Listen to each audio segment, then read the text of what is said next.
Good morning. My name is Peter. Let me tell you about a true story that happened to me recently. I was on my way to Manchester by plane. This was in the pre-coronavirus era.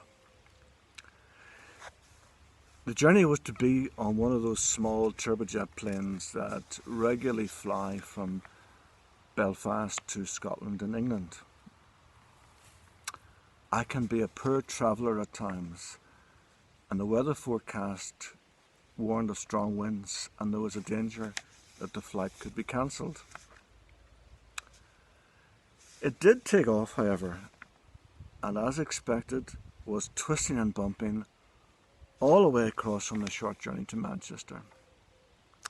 I began to feel unwell and was reaching for the sick bag when the pilot announced it was time for a landing. As we approached the runway, another gust of wind struck us and we took off again to circle for another 10 minutes. It was too much. I became very unwell, pale, sweating, and began noisily filling the sick bag. It was pitiful and embarrassing. The stewardesses were so concerned about my appearance, they offered to have an ambulance waiting on my arrival. Then I became aware of the person in the seat beside me, fanning me with a newspaper, giving me a bottle of water and tissues for my sweaty brow. I noticed my helper to be a middle-aged Asian lady, offering me such comfort.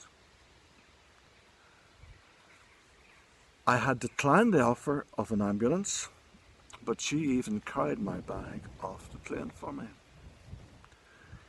It was such a relief to be walking on the ground, but I was overwhelmed by the kindness of my travel companion to offer as much help as she could to me.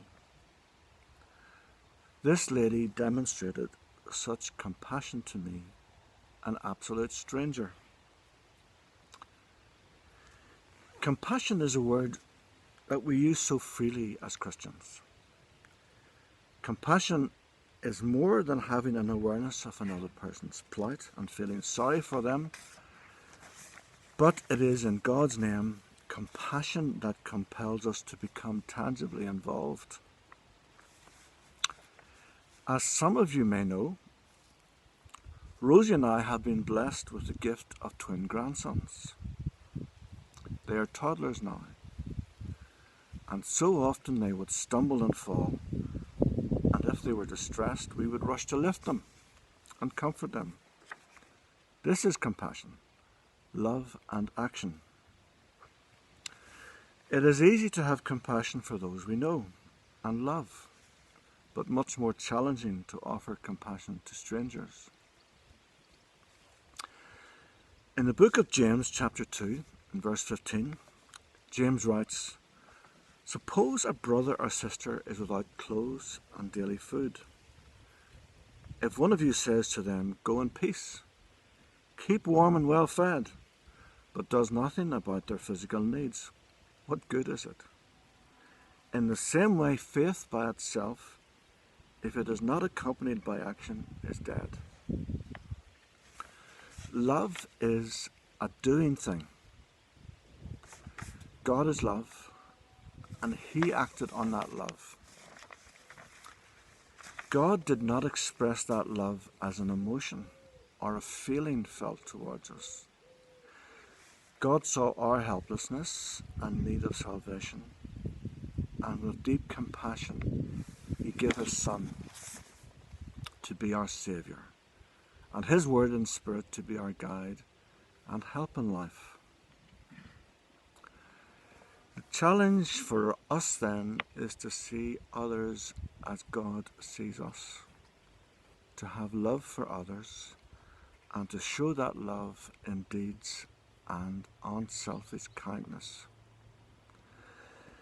That lady on the plane was selflessly kind to me, a stranger. I, who know God's love, must show that love in selfless actions to others who are in need. Thank you for listening.